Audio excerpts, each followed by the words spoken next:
News Karnataka ಫಸ್ಟ್ಗೆ ಸ್ವಾಗತ. ಇಂದಿನ ಪ್ರಮುಖ ಸುದ್ದಿಗಳು. ಜೆಡಿಎಸ್ ಕಾಂಗ್ರೆಸ್ ಸಮ್ಮಿಶ್ರ ಸರ್ಕಾರದಲ್ಲಿ ರಾಜ್ಯದ 1,000 ಪಬ್ಲಿಕ್ ಶಾಲೆಗಳನ್ನು ತೆರೆದಿದ್ದು, ದೇವನಹಳ್ಳಿ ತಾಲೂಕಿನ ವಿಶ್ವನಾಥಪುರದಲ್ಲಿ ಕರ್ನಾಟಕ ಪಬ್ಲಿಕ್ ಶಾಲೆಯನ್ನ ತೆರೆಯಲಾಗಿದ್ದು, ನೂತನ ಕೊಠಡಿಗಳ ನಿರ್ಮಾಣಕ್ಕೆ ಅನುದಾನವನ್ನು ಬಿಡುಗಡೆ ಮಾಡಲಾಗಿದ್ದು, ಬಡ ಮಕ್ಕಳ ಇಂಗ್ಲಿಷ್ ಮಾಧ್ಯಮ ವಿದ್ಯಾಭ್ಯಾಸಕ್ಕೆ ಚಾಲನೆಯನ್ನ ನೀಡಲಾಗ್ತಾ ಇದೆ ಎಂದು ಶಾಸಕ ಎಲ್ಎನ್ ನಾರಾಯಣಸ್ವಾಮಿ ತಿಳಿಸಿದರು. ಅವರು ಬೆಂಗಳೂರು ಗ್ರಾಮಾಂತರ ಜಿಲ್ಲೆ ದೇವನಹಳ್ಳಿ ತಾಲೂಕಿನ ವಿಶ್ವನಾಥಪುರ ಸರಕಾರಿ ಶಾಲೆ, ಕರ್ನಾಟಕ ಪಬ್ಲಿಕ್ ಶಾಲೆಯ ಆವರಣದಲ್ಲಿ ಕೆಪಿಎಸ್ ಶಾಲಾ ಅಭಿವೃದ್ಧಿಯ ಅನುದಾನ 1,52,00,000 ರೂಪಾಯಿಗಳ ವೆಚ್ಚದಲ್ಲಿ ಸುಸಜ್ಜಿತ ಕೆಪಿಎಸ್ ಶಾಲಾ ಕೊಠಡಿಗಳು, ಶೌಚಾಲಯಗಳ ಕಟ್ಟಡ ಕಾಮಗಾರಿಗೆ ಶಂಕುಸ್ಥಾಪನೆಯನ್ನ ನೆರವೇರಿಸಿ ಮಾತನಾಡಿದರು. ಕೂಲಿ ಕಾರ್ಮಿಕರು, ಬಡ ಮಕ್ಕಳಿಗೆ ಇಂಗ್ಲಿಷ್ ವಿದ್ಯಾಭ್ಯಾಸವನ್ನ ಕೊಡಿಸಲು ಮಾಜಿ ಮುಖ್ಯಮಂತ್ರಿ ಎಚ್.ಡಿ. ಕುಮಾರಸ್ವಾಮಿಯವರು ಪಂಚರತ್ನ ಯೋಜನೆಯನ್ನ ಘೋಷಿಸಿ, ಅವರ ಸಮ್ಮಿಶ್ರ ಸರ್ಕಾರದಲ್ಲಿ ಕರ್ನಾಟಕ ರಾಜ್ಯದ 1,000 ಪಬ್ಲಿಕ್ ಶಾಲೆಗಳ ಪೈಕಿ ದೇವನಹಳ್ಳಿಯ ವಿಶ್ವನಾಥಪುರ ಕರ್ನಾಟಕ ಪಬ್ಲಿಕ್ ಶಾಲೆಗೆ ಅನುಮತಿಯನ್ನ ಕೊಟ್ಟು ವಿಧಾನಸೌಧದ ಬ್ಲಾಂಕೆಟ್ ಹಾಲ್ನಲ್ಲಿ 20 ಲಕ್ಷ ರೂಪಾಯಿಗಳ ಅನುದಾನವನ್ನ ಮಂಜೂರು ಮಾಡಲಾಗಿತ್ತು.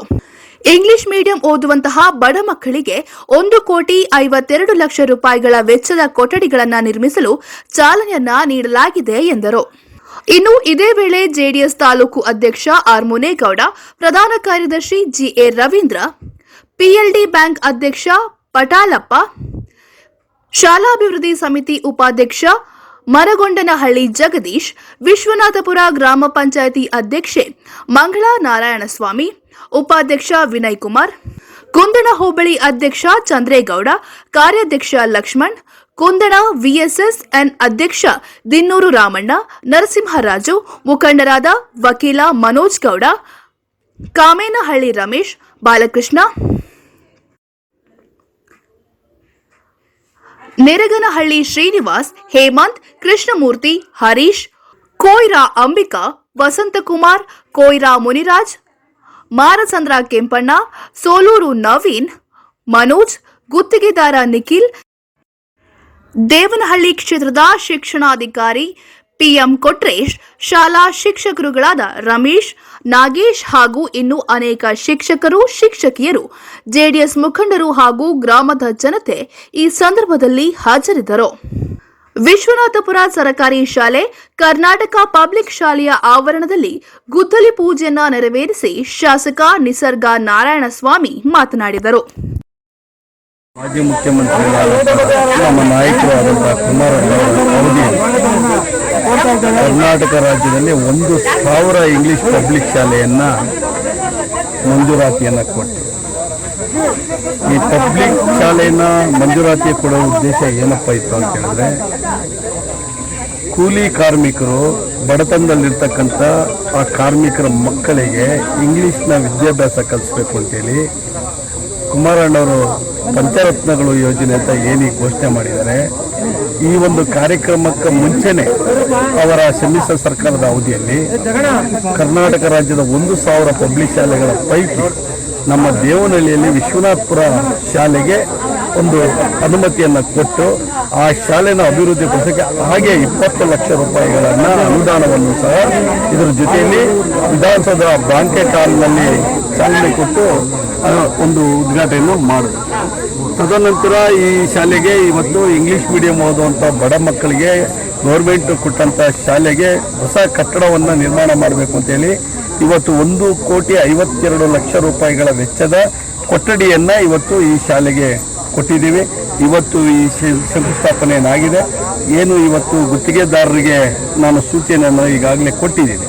ಆದಷ್ಟು ಬೇಗ ಈ ಶಾಲೆಯ ಕಟ್ಟಡವನ್ನು ಉತ್ತಮ ರೀತಿಯಲ್ಲಿ, ಯಾವುದೇ ಕಳಪೆ ಕಾಮಗಾರಿ ಆಗದ ರೀತಿಯಲ್ಲಿ ಉತ್ತಮವಾದಂಥ ಕಟ್ಟಡವನ್ನು ನಿರ್ಮಾಣ ಮಾಡಿ ಸಾರ್ವಜನಿಕ ಮಕ್ಕಳಿಗೆ, ಬಡ ಮಕ್ಕಳಿಗೆ ವಿದ್ಯಾಭ್ಯಾಸಕ್ಕೆ ಅನುಕೂಲ ಮಾಡಿಕೊಡೋದಕ್ಕೆ ಬೇಗ ನೀನು ಕಲ್ಪಿಸ್ಕೊಡ್ಬೇಕು ಅಂತ ಸೂಚನೆ ಕೊಟ್ಟಿದ್ದೀನಿ.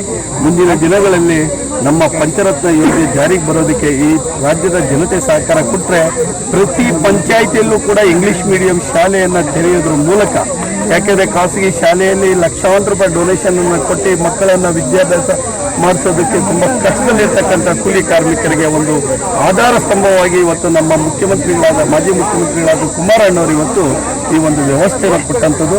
ಈ ಮುಂದಿನ ದಿನಗಳಲ್ಲಿ ಬರುವಂಥ ಸರ್ಕಾರಗಳು ಇದನ್ನ ಮುಂದುವರಿಸ್ಕೊಂಡು ಆಯಾ ಪಂಚಾಯಿತಿ ಪ್ರತಿ ಪಂಚಾಯಿತಿ ನಮ್ಮ ಕ್ಷೇತ್ರದಲ್ಲಿ 30 ಪಂಚಾಯಿತಿಗಳಿದೆ, 30 ಇಂಗ್ಲಿಷ್ ಪಬ್ಲಿಕ್ ಶಾಲೆಗಳು ಕೊಟ್ಟಿದ್ದೆ. ಆದರೆ ಮಕ್ಕಳನ್ನ ಪ್ರತಿಯೊಬ್ಬರಿಗೂ ಪ್ರತಿಭಾನ್ವಿತ ವಿದ್ಯಾರ್ಥಿಗಳಾಗಿ ಅವ್ರನ್ನ ತಿದ್ದೋದಕ್ಕೆ ಒಂದು ಸುವರ್ಣ ಅವಕಾಶ ಅಂತ ನಾನು ಈ ಸಂದರ್ಭದಲ್ಲಿ ಯಾವ ಅನುದಾನದಲ್ಲಿ ನೀವು 2 ಕೋಟಿ ರೂಪಾಯಿ ಬಿಡುಗಡೆ ಆಗಿದೆ? ಅದೇ ಪಬ್ಲಿಕ್ ಶಾಲೆ ಸ್ಕೀಮಲ್ಲಿ ಪ್ರತಿ ಈಗ ನನಗೆ ಇದುವರೆಗೂ ಕಾಂಪೌಂಡ್ ವ್ಯವಸ್ಥೆ ಮಾಡಿಕೊಡ್ಬೇಕು ಅಂತ ಹೇಳಿದ್ರು. ಈ ರಸ್ತೆನ ಅದ್ಭುತ ಮಾಡೋದಕ್ಕೆ ಈಗಾಗಲೇ ತಾಲೂಕು ದಂಡಾಧಿಕಾರಿಗಳು ಸೂಚನೆ ಕೊಟ್ಟಿದ್ದೀನಿ. ಶಿಕ್ಷಣ ಇಲಾಖೆಗೂ ಇದನ್ನ ಬೌಂಡ್ರಿ ಫಿಕ್ಸ್ ಮಾಡಿ ಅವರಿಗೆ ಹಸ್ತಾಂತರ ಮಾಡೋಕ್ಕೆ ಸೂಚನೆ ಕೊಟ್ಟಿದ್ದೀನಿ. ಇದ್ರ ಜೊತೆಯಲ್ಲಿ ನರೇಗಾ ಅಥವಾ ಯಾವುದಾದ್ರೂ ಅನುದಾನದಲ್ಲಿ ಕಾಂಪೌಂಡ್ ನಿರ್ಮಾಣ ಮಾಡೋಕ್ಕೆ ಈಗಾಗಲೇ ನಾನು ಸಚಿವರ ಹತ್ರ ಮನವಿ ಮಾಡ್ಕೊಂಡಿದ್ದೀನಿ, ಶಿಕ್ಷಣ ಸಚಿವರಿಗೆ.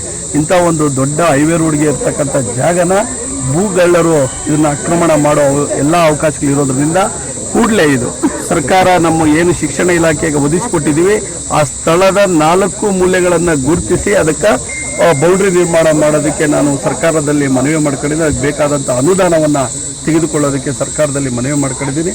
ಮತ್ತೊಮ್ಮೆ ನಾನು ಈ ಒಂದು ನೆಕ್ಸ್ಟ್ ವೀಕ್ ನಾಳೆ ಶುಕ್ರವಾರ ಶಿಕ್ಷಣ ಸಚಿವರು ಏನಾದರೂ ಸಿಕ್ಕಿದ್ರೆ ನಾನು ಅಲ್ಲಿ ಮನವಿ ಮಾಡಿ ಕೂಡಲೇ ಕಾಂಪೌಂಡ್ ನಿರ್ಮಾಣ ಮಾಡೋಕ್ಕೆ ಸೂಚನೆಯನ್ನು ಕೊಡ್ತೀನಿ. ಬೆಂಗಳೂರು ಗ್ರಾಮಾಂತರ ಜಿಲ್ಲೆ ದೇವನಹಳ್ಳಿ ತಾಲೂಕಿನ ಅವತಿ ಗ್ರಾಮ ಪಂಚಾಯಿತಿ ಅವತಿ ಗ್ರಾಮದ ಕೋರಮಂಗಲ ರಸ್ತೆಯ ಪ್ರಾಥಮಿಕ ಆರೋಗ್ಯ ಕೇಂದ್ರದ ಆವರಣದಲ್ಲಿ ಶುಶ್ರೂಷಕರು ಮತ್ತು ಗ್ರೂಪ್ ಡಿ ನೌಕರರ ವಸತಿ ಗೃಹಗಳ ನಿರ್ಮಾಣಕ್ಕೆ ಸುಮಾರು 60 ಲಕ್ಷ ರೂಪಾಯಿಗಳ ವೆಚ್ಚದಲ್ಲಿ ಶಾಸಕ ನಿಸರ್ಗ ನಾರಾಯಣಸ್ವಾಮಿರವರ ನೇತೃತ್ವದಲ್ಲಿ ಗುದ್ದಲಿ ಪೂಜೆ ನಡೆಯಿತು. ಈ ಕಾರ್ಯಕ್ರಮದಲ್ಲಿ ಅವತಿ ಗ್ರಾಮ ಪಂಚಾಯಿತಿ ಅಧ್ಯಕ್ಷೆ ಮಮತಾ ಸ್ವಾಮಿ, ಸದಸ್ಯರುಗಳಾದ ಪ್ರೇಮಮ್ಮ, ಶೋಭಾ, ಸೌಭಾಗ್ಯ, ತಿಮ್ಮರಾಯಪ್ಪ, ಭವ್ಯ, ರತ್ನಮ್ಮ, ರಾಮಾಂಜನಪ್ಪ, ಎಎಸ್ ಮಂಜುನಾಥ್, ಕಸಬಾ ಹೋಬಳಿ ಜೆಡಿಎಸ್ ಅಧ್ಯಕ್ಷ ಮಂಜುನಾಥ್, ಆರೋಗ್ಯಾಧಿಕಾರಿ ಶೀತಲ್, ಜಿಲ್ಲಾ ಆರೋಗ್ಯಾಧಿಕಾರಿ ತಿಪ್ಪೇಸ್ವಾಮಿ, ತಾಲೂಕು ಆರೋಗ್ಯಾಧಿಕಾರಿ ಸಂಜಯ್, ಜೆಡಿಎಸ್ ತಾಲೂಕು ಅಧ್ಯಕ್ಷ ಆರ್ ಮುನೇಗೌಡ, ಪ್ರಧಾನ ಕಾರ್ಯದರ್ಶಿ ಜಿಎ ರವೀಂದ್ರ, ನಿರ್ಮಿತಿ ಕೇಂದ್ರದ ಯೋಜನಾಧಿಕಾರಿ ಮೋಹನ್, ರುದ್ರಮೂರ್ತಿ, ಭರತ್ ಹಾಗೂ ಜೆಡಿಎಸ್ ಮುಖಂಡರು ಮತ್ತು ಅವತಿ ಪಂಚಾಯಿತಿ ಪದಾಧಿಕಾರಿಗಳು, ಆಸ್ಪತ್ರೆಯ ವೈದ್ಯಾಧಿಕಾರಿಗಳು, ಸಹಾಯಕಿಯರು, ಗ್ರಾಮದ ಮುಖಂಡರು ಹಾಜರಿದ್ದರು. ಅವತಿ ಗ್ರಾಮದ ಕೋರಮಂಗಲ ರಸ್ತೆಯ ಪ್ರಾಥಮಿಕ ಆರೋಗ್ಯ ಕೇಂದ್ರದ ಆವರಣದಲ್ಲಿ 108 ವಾಹನ ಶಿಥಿಲವಾಗಿ ನಿಂತಿರುವ 108 ಆಂಬ್ಯುಲೆನ್ಸ್ ಯಾವುದೇ ಪ್ರಯೋಜನಕ್ಕೆ ಆಗದಂತೆ ತುಕ್ಕು ಹಿಡಿದಿದ್ದು, ಸಂಬಂಧಪಟ್ಟ ಅಧಿಕಾರಿಗಳು ಇತ್ತ ಗಮನವನ್ನು ಹರಿಸಬೇಕು ಎಂದು ಜನರ ಮಾತಾಗಿದೆ.